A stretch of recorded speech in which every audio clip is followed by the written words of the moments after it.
souhaitons effectivement remettre sur le devant de la scène notre politique culturelle, en sachant qu'elle a été, du moins c'est notre conviction, particulièrement malmenée ces dernières années. Je rappellerai tout simplement la disparition prématurée de l'école Britten, qui était la seule activité culturelle qui s'équilibrait financièrement, qui est quand même assez rare en ce domaine, et qui a été supprimée d'un trait de plume parce qu'on ne comprenait pas très bien, quand je dis on, vous savez ce que je veux dire, on ne comprenait pas très bien à quoi cela pouvait servir. C'est vrai que la formation continue à haut niveau, c'est pas forcément quelque chose d'évident dans une ville comme Périgueux, mais c'est un moyen assez extraordinaire à la fois donc de valoriser la ville et de la faire connaître à l'étranger.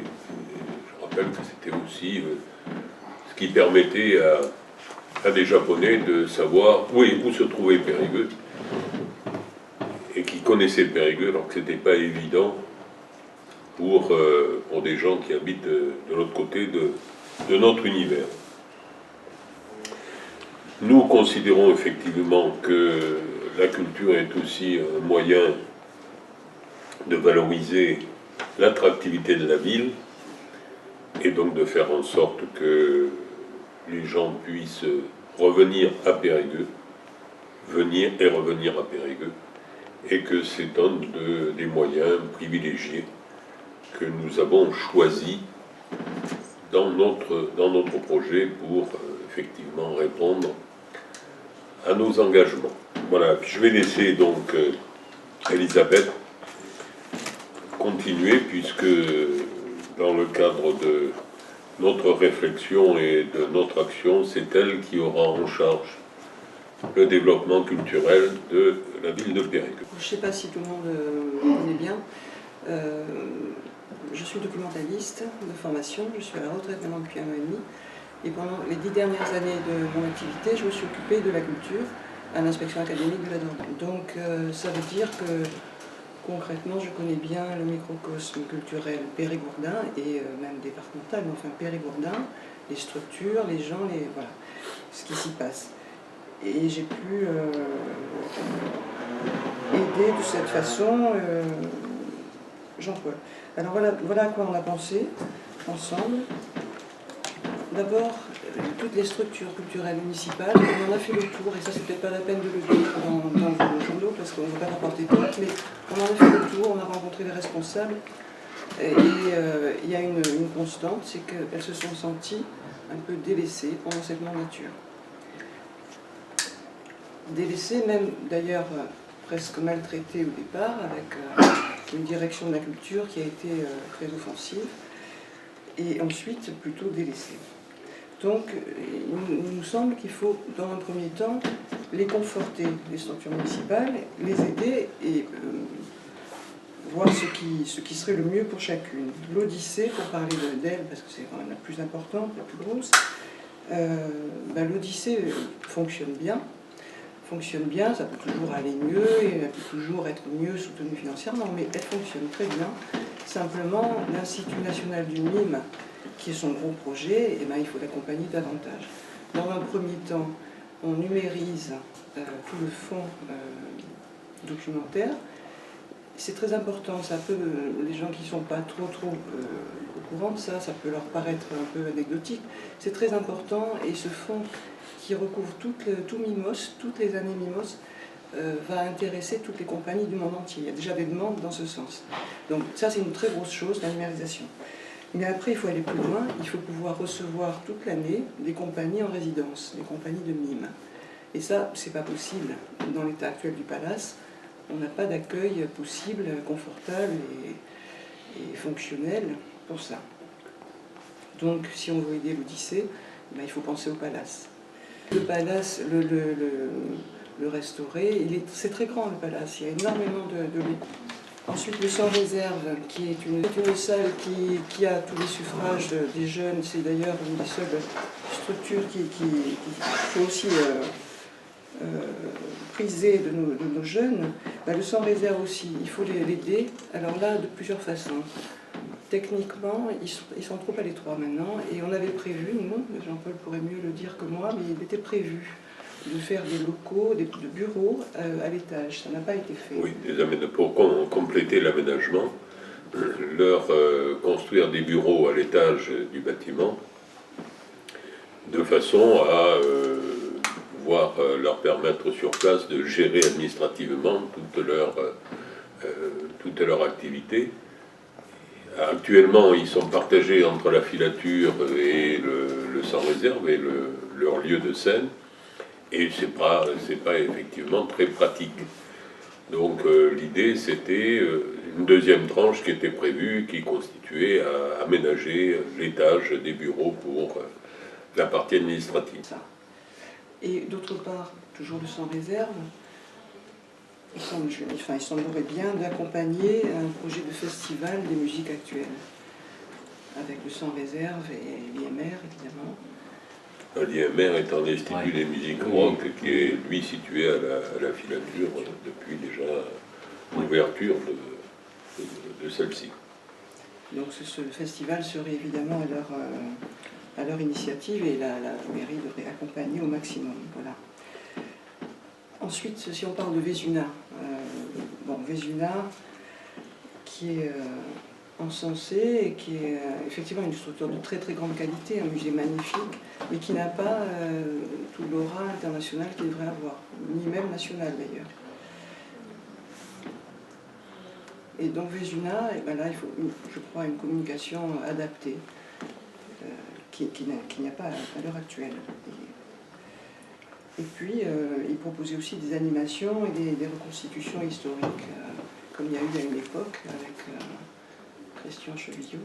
Vézuna, outre les communications adaptées par voie d'affichage, sur toute la France au moins, et à l'étranger un peu, mais en tout cas sur toute la France, des animations.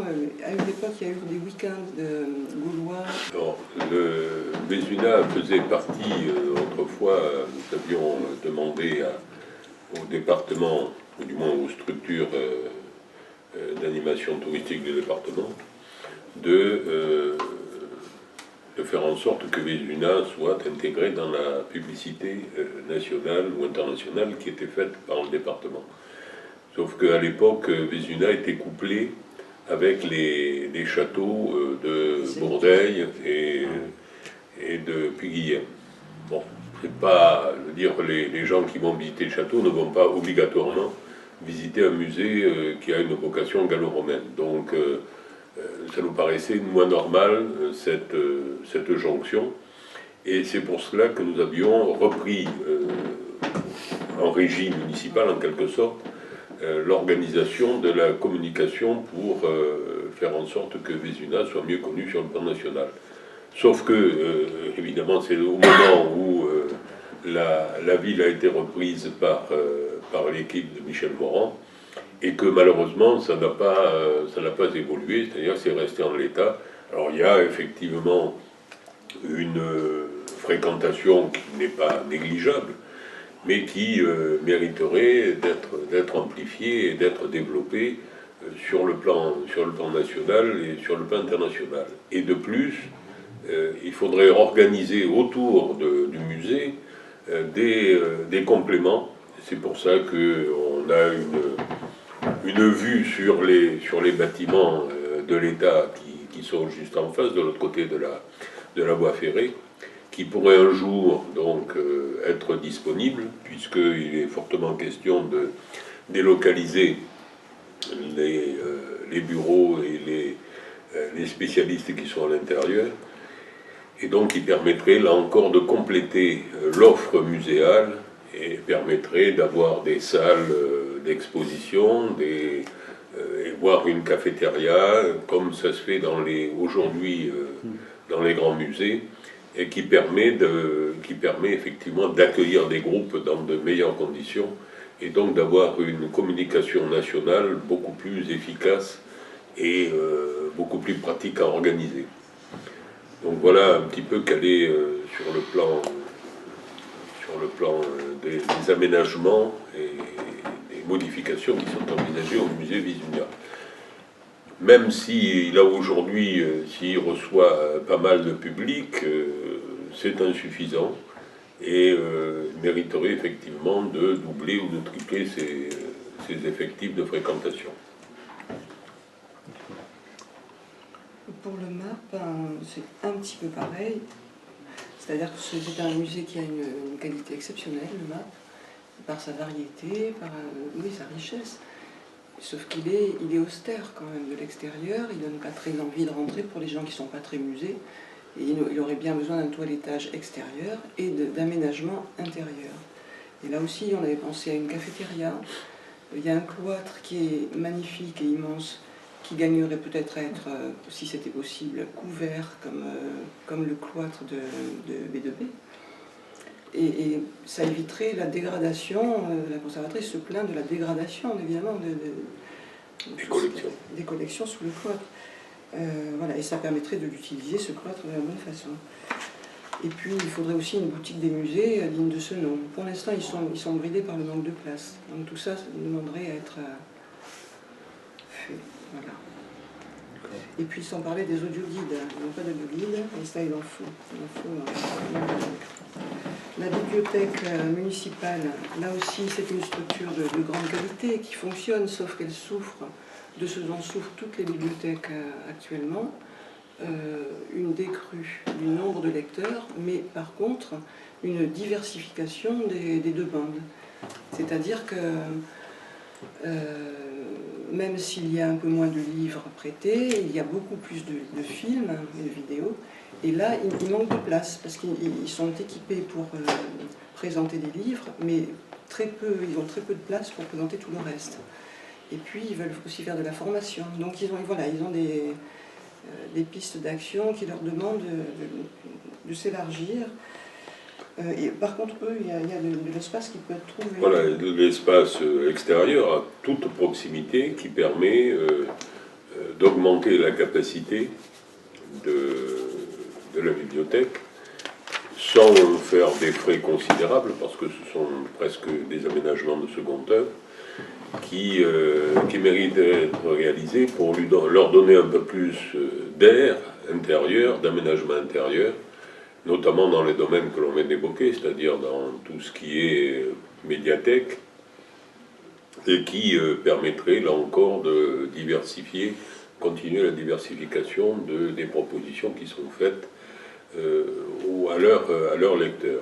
Et puis il faudrait trouver aussi, alors ça peut se faire en liaison avec la maison de l'emploi qui est à côté, trouver des possibilités de stationnement qui faciliterait donc l'accès à la bibliothèque municipale, aujourd'hui un petit peu contraint à cause justement du manque de place de stationnement, et qui pourrait donc s'organiser dans la maison de l'emploi toute proche, puisqu'elle est mitoyenne pratiquement, et elle a quelques possibilités, elle, internes, qui répondraient aux besoins de la bibliothèque.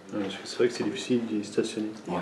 Mais quand vous parlez d'espace à l'extérieur, je ne vois pas. Alors côté parc, Côté parc, ah oui, à gauche, lorsque vous rentrez à la bibliothèque, oui. C'est à gauche, côté parc, où là il y a des possibilités d'extension.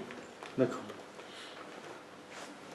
Et puis il faudrait aussi, là il y a la place pour ça, peut-être un point, non pas une cafétéria dans la bibliothèque, mais comme disait Gérard, des machines, des distributeurs de boissons, enfin, ou du sandwich, quelque chose qui soit... Parce qu'il y a des gens qui passent la journée, là, il y a des jeunes qui viennent travailler là, souvent on les voit des heures et des heures. Donc voilà, quelque chose qui rend plus agréable l'accueil à la bibliothèque. On a pensé aussi au service du patrimoine, le service de Martine Balou, qui fonctionne à merveille, sauf qu'elle manque de moyens, et que là, elle mériterait énormément d'être aidée, peut-être en bureau, je ne sais pas comment est son bureau actuel, jusque-là il était très petit, mais surtout en personnel. les actions que développe Martine Balou sur Périgueux sont très suivies et très appréciées et il faut l'accompagner. Et après, toujours dans le domaine du patrimoine, et là c'est peut-être Jean-Paul qui va en parler parce que les arènes gagneraient à être... Oui, si vous voulez, l'idée qui nous est venue, qui nous a été proposée par des spécialistes, c'est d'aménager dans le jardin des arènes, alors on ne va pas fermer le jardin, on ne va pas le transformer, mais simplement une partie des vestiges est actuellement enterrée à 6 mètres de profondeur depuis des lustres. Et il nous est apparu intéressant pour pouvoir effectivement montrer à la population ce qu'était un amphithéâtre comme celui des arènes gallo-romaines, décaisser à l'endroit où c'est encore possible, effectivement, décaisser une partie de ces vestiges pour montrer les gradins et donner une idée de ce qu'était cet amphithéâtre de 25 000 places. Alors je dis 25 000 parce que le beau confrère avait mis 2500, ça faisait un petit peu rikiki. C'est effectivement 25 000 places, ce qui démontre à l'évidence que Vézuna autrefois était une ville gallo-romaine attractive déjà, puisque l'amphithéâtre de 25 000, c'est à peu près ce qu'on trouve dans le sud-est de la France, à Nîmes par exemple. Donc c'est quand même quelque chose d'assez extraordinaire. Et j'ai vu ça réalisé en Espagne, à Saragosse, où ils ont un amphithéâtre de moins bonne dimension, mais qui a été aménagé en partie, comme je viens de l'indiquer, recouvert pour, bien sûr, préserver les vestiges des intempéries, et qui donne une idée assez précise de ce qu'était effectivement cet amphithéâtre. Et sur le plan touristique, c'est quand même un élément non négligeable d'attraction touristique pour la ville. Or, je rappelle que ce que nous souhaitons, c'est faire de Périgueux une ville touristique, non seulement sur le papier, mais aussi dans la réalité, et que les vestiges, comme tous nos vestiges gallo-romains, lorsqu'ils seraient mis en valeur, permettraient de donner une attractivité nouvelle à la ville de Périgueux. Et donc, ça fait partie, effectivement, tout cela, de nos volontés et de nos projets. Et là, on voit que la culture et le tourisme ont partie liés, parce que ça attire davantage de touristes. Toujours pour le patrimoine, il y a aussi le petit patrimoine, je pense à la colonne en pierre qui est en train de se déliter au coin de la préfecture et de l'Arceau. Oui. Ah oui, oui. parce que c'est la gueule. Oui, c'est une pissotière, paraît-il. Ouais. C'est ça. Oui, c'est une ancienne pissotière. Ah oui, d'accord. Oui. Ok. Elle mériterait d'être réhabilitée. Elle est belle. Elle est originale surtout. Enfin, c'est un témoignage de l'ancienne époque qui, comme tous ces témoignages, mérite d'être conservé. Ensuite, les associations qui portent des festivals, elles aussi, devraient être mieux accompagnées. Pas forcément d'ailleurs davantage d'argent, mais une aide technique améliorée. Alors je pense à MNOP. Alors MNOP, tout le monde dit qu'il faut le faire revenir, et c'est vrai que ça serait bien. Je ne crois pas que MNOP, maintenant qu'il a pris son envol, revienne complètement à Périgueux. Mais par contre, en partage, oui, Périgueux aussi. Il faudrait qu'MNOP revienne un peu à Périgueux. Oui, je rappelle que MNOP, son festival de jazz Nouvelle-Orléans, accueillait 3000 personnes chaque année en été à Périgueux, au parc d'Amançon, et que donc c'était un des fleurons de l'été, de la saison d'été, et qu'il est dommage effectivement pour des raisons qui sont financières, mais les demandes n'étaient pas exagérées, auraient pu être couvertes. C'est dommage de l'avoir perdu, compte tenu justement de la qualité du festival et de l'attrait qu'il provoquait dans la population. Parce que 3000 personnes, c'est quand même pas des choses qu'on voit tous les jours à Périgueux. Et donc ça méritait autre chose, là encore une fois, qu'un refus excessif et qu'un départ, à l'extérieur. Et on sait bien qu'ensuite, lorsque ça se produit, il est toujours très difficile de revenir en arrière, parce que, évidemment, MNOP a trouvé d'autres possibilités à l'extérieur de l'agglomération, ou à l'intérieur, ne serait-ce qu'à Boulazac en utilisant le palio.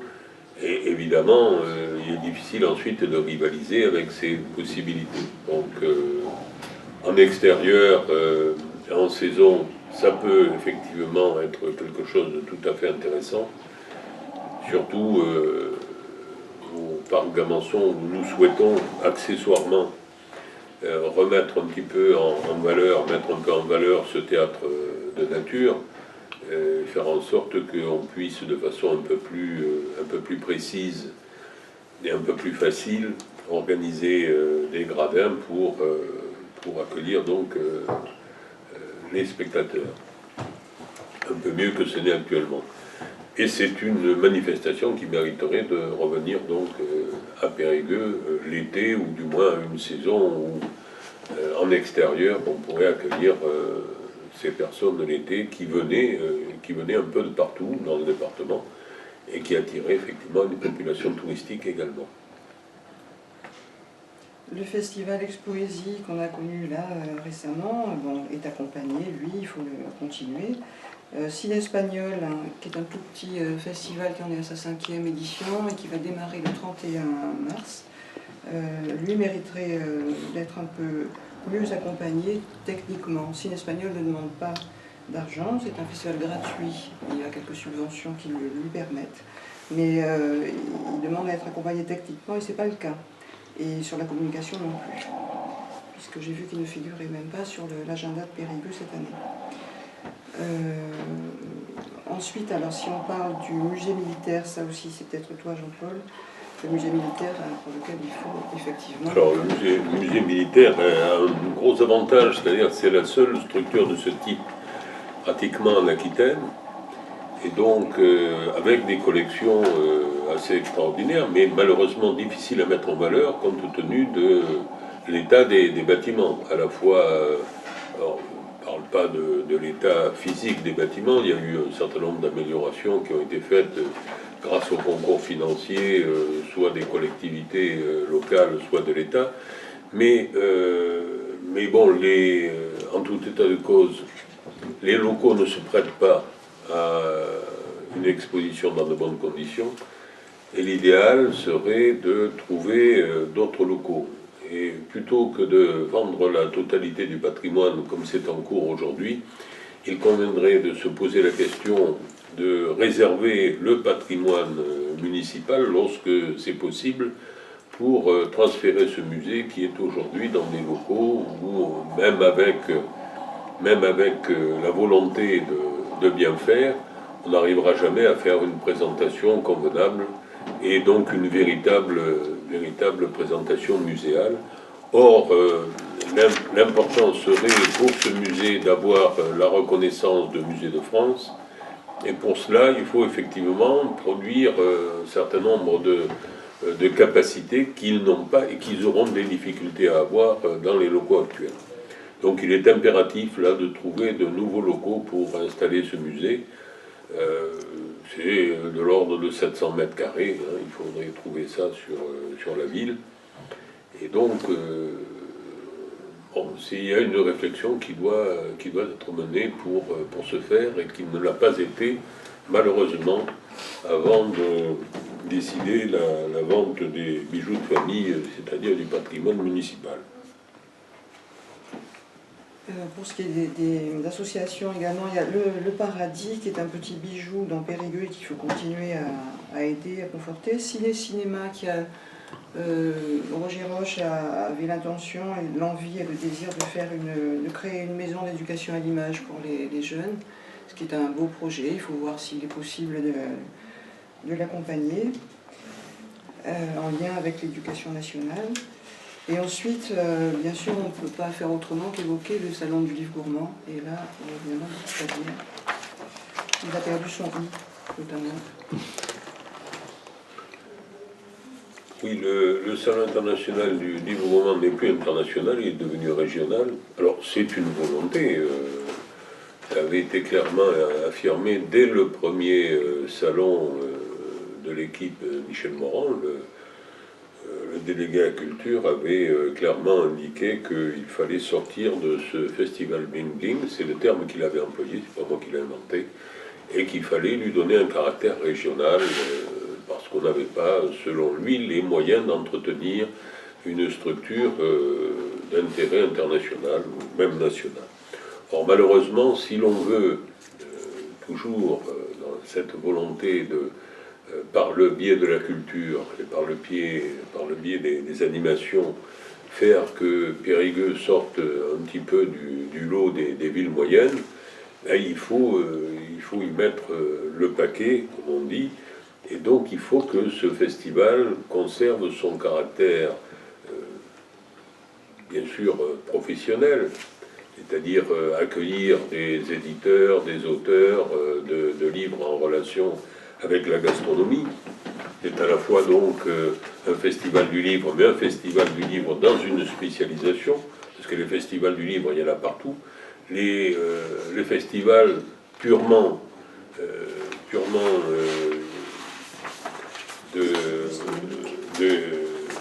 de gastronomie, il y en a un qui est excellent à Lyon, et donc il ne s'agit pas là encore de faire ce qui existe déjà.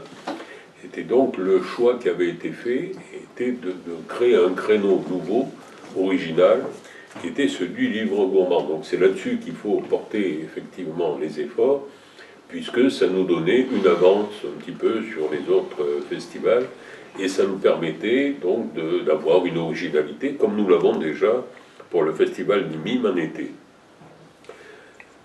Malheureusement, à partir du moment où on régionalise, entre guillemets, le festival, il n'a plus du tout la même importance. On n'accueille plus, d'ailleurs, dans les mêmes conditions, les grands auteurs nationaux ou les grands éditeurs nationaux. Et donc, effectivement, la nature ayant horreur du vide, on s'aperçoit que d'autres villes qui ont d'autres moyens que les nôtres, eh bien, s'inscrivent dans le créneau. C'est le cas de Bordeaux avec la Chambre de commerce et d'industrie de Bordeaux qui avait choisi donc un festival qui quelque part ressemblait un petit peu au nôtre, même s'il n'avait pas tout à fait le même nom, et on connaît la suite. Donc il faut là aussi revenir à ce qu'on avait choisi à l'époque, c'est-à-dire ne pas hésiter à accueillir dans d'excellentes conditions, en faisant un dîner de gala, par exemple, pour accueillir dignement les auteurs et les éditeurs nationaux, et les personnalités aussi qui peuvent graviter autour de cette gastronomie et du livre de cuisine de haut niveau. Et c'est ce qui nous avait permis d'ailleurs d'avoir à l'époque des gens de qualité. Je pense en particulier à l'épouse du chancelier Kohl, qui était venu avec Jacques Chirac à Périgueux, qui était un moyen, là encore, de faire parler de la ville et de lui donner une attractivité qu'elle n'a pas en temps normal, bien évidemment, en tant que ville moyenne. Et tout ceci parce que Madame Kohl avait commis un livre de cuisine et qu'effectivement, en jouant là-dessus, on avait pu obtenir sa participation, ce qui était quand même assez exceptionnel à l'époque. Et ça le reste même encore aujourd'hui. Donc ça démontre bien que lorsqu'on veut avoir une attractivité particulière, il faut y mettre les moyens. Et ces moyens n'étaient pas hors de portée de notre capacité financière, bien évidemment, sinon on n'aurait pas pu le faire. Si on l'a fait dans de bonnes conditions, il n'y a aucune raison qu'on ne puisse pas aujourd'hui le refaire. Donc ça fait partie de nos objectifs à court terme. Ensuite, on avait pensé aussi à la truffe, qui est un petit peu en perte de vitesse et qu'il faut dynamiser. Alors déjà, une idée qui est pas très chère, mais qui pourrait être de changer son nom. Si ça s'appelait Trophée de la chanson française et sous-titré Truffe, évidemment, peut-être ça serait un peu mieux. Enfin bref, il y a peut-être aussi des idées à trouver. Et puis surtout, il faut l'aider parce que c'est vrai qu'elle a eu ses beaux jours et elle est moins dans dynamique actuellement. Macadam Jazz, qui à une époque avait conquis toutes les places de Périgueux l'été, et qui était un vrai bonheur. Là aussi, il faut l'aider. Il existe toujours, mais là aussi en perte de vitesse. Et puis il y avait l'idée des floralies. Belle floralie en centre-ville. Ça, c'était une idée à relancer, parce que ça existait. Et ça marchait bien. Ça fait partie des événements qui peuvent donner, là aussi, obligatoirement considérer que les floralies, c'est un fleuron culturel de la ville, mais la culture, c'est aussi l'événementiel. Et les floralies permettaient donc à la fois donc, de jouer sur cet aspect agréable et sur ce fleurissement, mais aussi sur tout ce qui gravite autour, c'est-à-dire toutes les activités de parcs et jardins, d'aménagement de parcs et jardins, ce qui était aussi le moyen, là encore, de faire une sorte de festival de l'aménagement des parcs et jardins et de profiter des espaces publics de la ville, des parcs de la ville, pour y créer ces floralies. Et donc c'était aussi, là encore, un moyen de dynamiser la ville de Périgueux, d'en faire parler et d'attirer, le moment venu, évidemment au printemps ou à l'automne, d'attirer donc des visiteurs extérieurs qui découvraient à cette occasion Périgueux et qui, bien entendu, contribuaient à son développement, puisque quand on vient dans la ville, on ne se contente pas de ce pourquoi on est venu participer, mais on flâne dans la ville, éventuellement on y fait des achats d'impulsion. Donc c'est un bon moyen de dynamiser Périgueux et de l'ouvrir à l'extérieur et de faire en sorte que les gens reviennent à Périgueux, ce qui est un des moyens aussi de jouer sur son dynamisme et sur son développement économique. On voudrait augmenter l'offre culturelle et événementielle avec des moyens, des nouveautés et une valorisation de la diversité culturelle. Des moyens, l'ancien hôtel de ville serait vraiment idéal pour y ouvrir une, peut-être 2 salles d'exposition qui manquent beaucoup à Périgueux.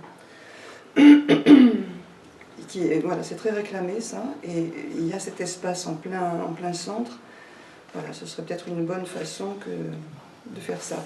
Ça n'empêche pas un point I, plutôt que carrément l'office de tourisme, qui serait mal adapté là. Ça n'empêche pas d'autres choses aussi, mais des salles d'exposition. Également, ce qui est très réclamé par les musiciens amateurs, c'est une salle de répétition dans Périgueux. Alors bien sûr, on peut dire qu'il y a de la filature, mais c'est loin. Dans le centre, pourquoi pas imaginer une salle de répétition dans l'ancienne mairie, qui est assez vaste. Et puis alors des nouveautés. Des nouveautés, c'est nouveau sans lettres, les orchestres sur les places tout l'été, c'est ce que j'avais noté. Et en fait, c'est vrai qu'il y avait ça autrefois. Le kiosque de musique, le kiosque qui serait intéressant à réhabiliter, peut-être à recouvrir et à utiliser les soirs d'été, enfin je ne sais pas. C'est une idée qui est récurrente. Alors un grand spectacle de son et lumière. Il y a déjà eu par le passé des sons et lumières dans Périgueux qui étaient très appréciés, puis on a arrêté. Alors l'inconvénient du son et lumière, c'est que il faut, lorsqu'il est répétitif, sa fréquentation s'essouffle. Donc l'idée c'est le son et lumière, oui. Alors ça peut se faire aujourd'hui avec les techniques que l'on connaît, on peut faire ça partout dans la ville. C'est possible effectivement au pied de la cathédrale, parce que là on a un fond d'écran qui est assez extraordinaire, mais ça peut se faire partout dans la ville. Et par contre l'intérêt c'est de le coupler avec des reconstitutions historiques, parce que c'est le moyen, bien entendu, de valoriser et de pérenniser le festival, qui a tendance à s'essouffler dans le temps, même lorsqu'il est renouvelé, et c'est pas toujours très facile de le renouveler, puisque bon, ce sont des coûts qui sont pas négligeables, Mais par contre, l'associer à des reconstitutions historiques avec des figurants qui peuvent être des figurants locaux d'ailleurs, mais mis en scène par des professionnels, ça, ce serait sûrement un moyen, là encore, à la fois de pérenniser ce festival, cette présentation, pérenniser ce son et lumière, et lui permettre donc d'associer des Périgourdins, des figurants locaux, ce qui est aussi un moyen d'attirer une nouvelle fréquentation sur la ville, et en période touristique, puisque généralement ce sont des opérations qui se font en extérieur. Donc ça pourrait être un complément l'été des manifestations que nous connaissons d'ores et déjà, et qui permettrait d'avoir des animations continues pendant tout l'été en période touristique, ce qui serait là encore un moyen supplémentaire d'attirer une clientèle nouvelle qui a déserté, faute de connaissances et faute d'informations, qui a déserté Périgueux.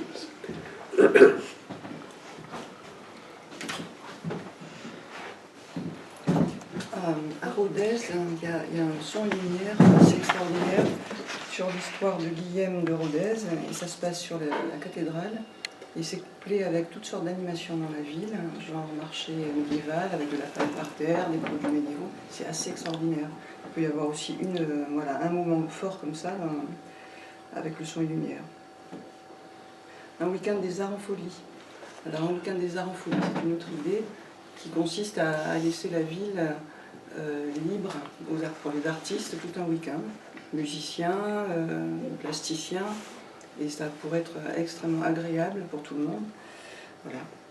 Et ça pourrait d'ailleurs être couplé avec quelque chose qui a déjà existé, qui s'appelait l'île en folie, et qui était donc une organisation baroque sur la rivière, là aussi bien sûr en saison d'été, pour les raisons que tout le monde comprend, et qui consistait en des espèces d'animations ludiques sur la rivière, assez loufoques d'ailleurs la plupart du temps, mais qui attirait un public considérable et qui, là encore, complétait largement la possibilité d'avoir des animations pendant l'été et d'attirer donc du monde dans la ville. Quand on parle de développement économique, essentiellement commercial ou artisanal sur une ville comme Périgueux, ben, il faut savoir que ça ne peut aller de pair qu'avec une nouvelle attractivité de la ville, et donc un retour des gens de l'extérieur vers la ville-centre. Et c'est un des moyens, là aussi particulièrement prisé, de recréer ce mouvement vers la ville-centre, vers le centre-ville, et donc développer là encore les possibilités d'attractivité. Alors, touristique est peut-être un bien grand mot, mais certainement des animations qui permettent de se retrouver ensemble autour de la rivière et de passer donc une excellente journée. Par ailleurs, on en a parlé au moment du point de presse tourisme, en lien avec la délégation au tourisme, proposé à l'Office de tourisme des packs culture, qui comprendraient un hébergement couplé avec des entrées au musée, festival et même pourquoi pas restaurant. Donc ça serait à mettre en place. Alors après, il y a l'idée et ça aussi on l'a évoqué déjà, mais c'est une idée intéressante, l'ouverture d'un parc gaulois. Un parc à thème en jouant sur notre antériorité gauloise, que encore nous sommes les seuls à pouvoir présenter en Dordogne. Il n'y a pas d'autre ville de l'importance de Périgueux en Dordogne qui puisse avoir une telle histoire. Je rappelle que les tribus gauloises qui vivaient sur les coteaux autour de Périgueux, qui s'appelaient les Pétrocores, étaient des tribus particulièrement importantes, puisqu'elles avaient aidé Vercingétorix à essayer de résister à la conquête de la Gaule par César, et avait envoyé un contingent assez considérable à Alésia. Bon, ça a mal fini, ça s'est mal terminé, comme chacun le sait, mais ça démontre effectivement que Périgueux avait à l'époque donc une vie gauloise particulièrement importante, et là encore, nous sommes les seuls à pouvoir justifier donc de cette réalité. Et pourquoi ne pas l'utiliser donc pour attirer là encore des visiteurs dans un secteur qui est très mal connu, parce que ici la période gauloise m'étonnerait que les Périgourdins puissent en dire quelque chose de précis. Il y a donc des reconstitutions historiques à faire dans le cadre d'un parc à thème, et il faut que ce soit le plus proche possible de la réalité pour être à la fois ludique mais aussi formateur, et donc profiter de l'occasion pour mettre en valeur notre histoire locale avec une justification précise, puisqu'encore une fois, ces tribus gauloises vivaient sur les coteaux autour de Périgueux, de ce qu'allait devenir plus tard Périgueux. Et puis on pourrait le coupler également, puisque après les tribus gauloises, il y a eu le gallo-romain, avec la naissance, pour expliquer la naissance de Périgueux à la fin de l'ère de César et au début de l'ère d'Auguste, puisque c'est à ce moment-là, vers 45-47 avant Jésus-Christ, que l'on a créé la ville de Vézuna. Là encore, compte tenu de notre histoire, des vestiges que nous pouvons mettre à disposition, nous avons tout un gisement qui pourrait permettre de développer l'attrait touristique sous cette forme-là. Reste à trouver ensuite le lieu, bien évidemment.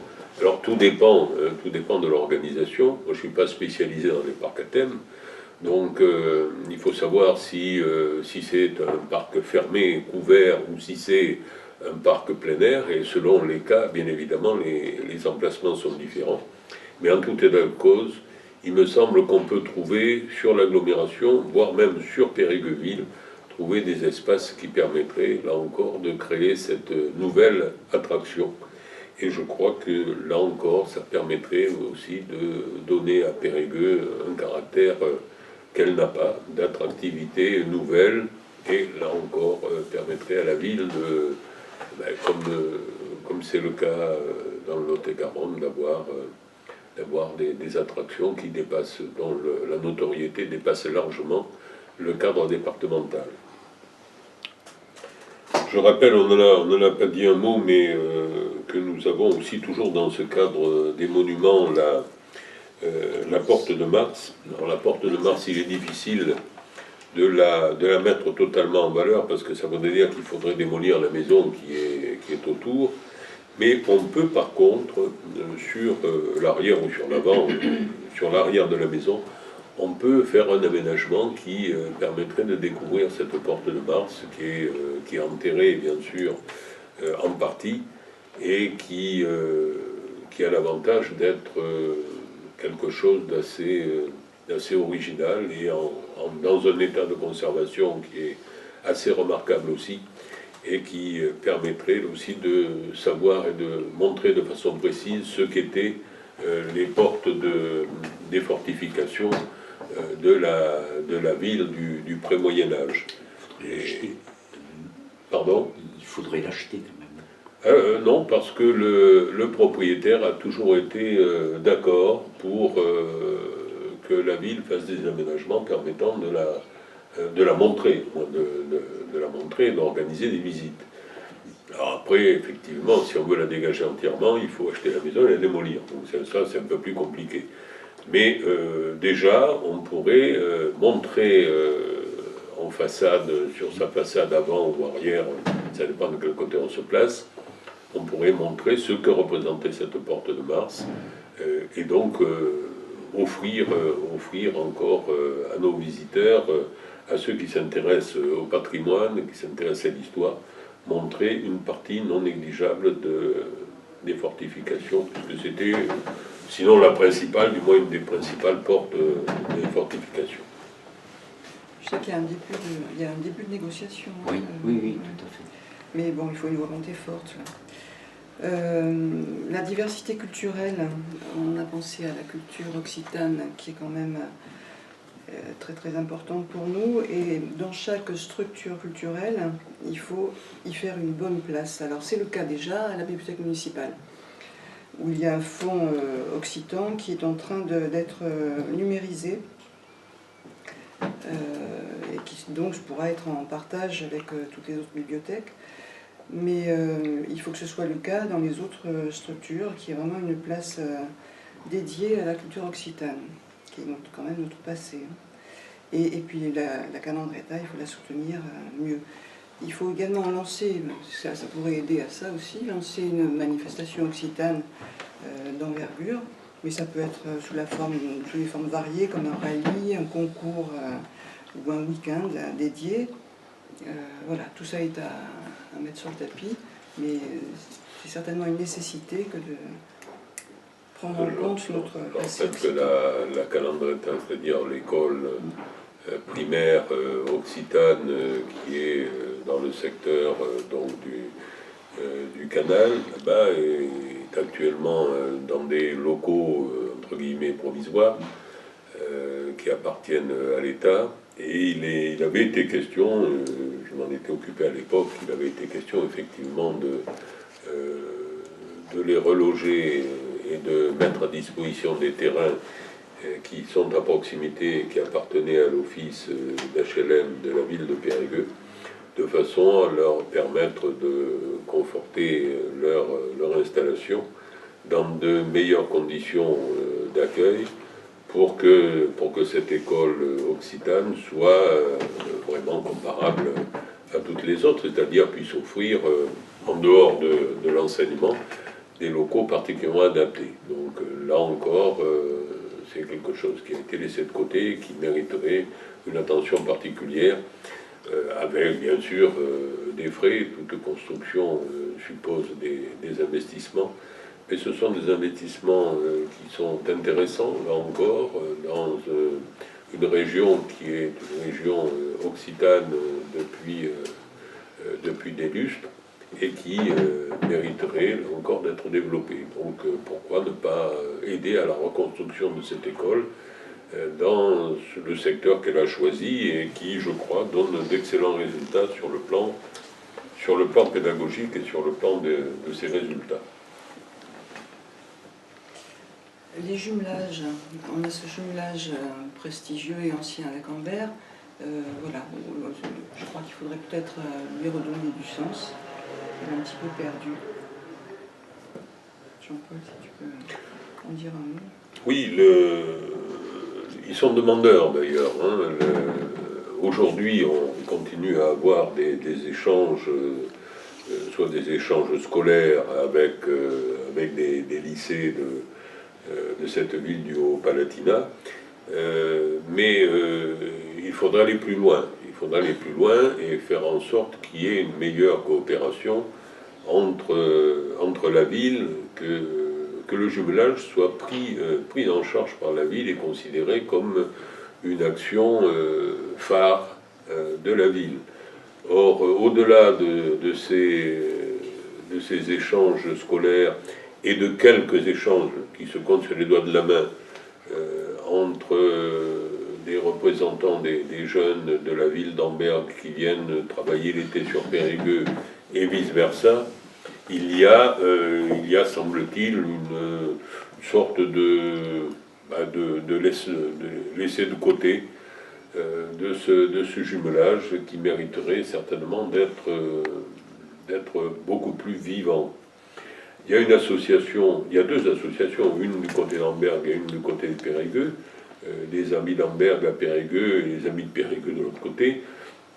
Là aussi, il faudrait aider ces associations à faire vivre ce jumelage de façon beaucoup plus intéressante, et que ce n'est le cas actuellement, où on a bien senti qu'il y avait une sorte de distance organisée volontairement par la mairie de Périgueux, ce qui est certainement dommageable à la fois pour ce jumelage. Je rappelle qu'il a été fait à une époque où, à l'époque de la réconciliation franco-allemande, donc ne serait-ce qu'à ce titre, il mérite effectivement d'être pérennisé. Et en plus, ce secteur de la Bavière et du Haut-Palatinat peut aussi nous apporter un certain nombre d'avantages. Bon, ce sont des secteurs particulièrement industrialisés avec Siemens et d'autres industries particulièrement intéressantes. Il y a sûrement beaucoup de choses, beaucoup de choses à trouver ensemble et à définir ensemble pour favoriser le développement de ce jumelage. Et pourquoi ne pas envisager que, là aussi, ça avait été envisagé, il y avait eu déjà des premiers contacts pour un jumelage avec une ville espagnole comparable à Périgueux, bien évidemment, en matière d'importance et en matière de situation. Et là aussi, ça mériterait d'être aménagé, d'être envisagé et d'être réalisé. Je rappelle que le jumelage, c'est un bon moyen d'augmenter la connaissance des pays qui nous entourent, des civilisations qui ont quelquefois été différentes des nôtres, quelquefois même en opposition. Et c'est certainement un bon moyen aussi, la connaissance est un moyen de garantir la vie en commun européenne et de garantir la paix. Donc, ne serait-ce qu'à ces titres-là, ça mérite d'être remis en valeur. Parmi les villes espagnoles et de même importance, il y en a une qui s'appelle Zamora, qui est Zamora, Z-A-M-O-R-A. Extremadura. Hein? Oui, l'Extremadura. Oui. Non. Il y a tout là déjà. Et cette ville a une particularité, c'est qu'on avait à Périgueux un ecclésiastique qui s'appelait Jérôme de Périgueux et qui est devenu évêque de Burgos, confesseur de la reine Chimène de Zamora. Donc on a des liens religieux, entre guillemets, anecdotiques un peu, c'est vrai, mais intéressants quand même, avec Zamora, qui a vraiment la même configuration que Périgueux. Et qui a d'ailleurs, Bertrand de Born a eu pendant un certain nombre d'années des jumelages entre lycées avec un établissement de Zamora.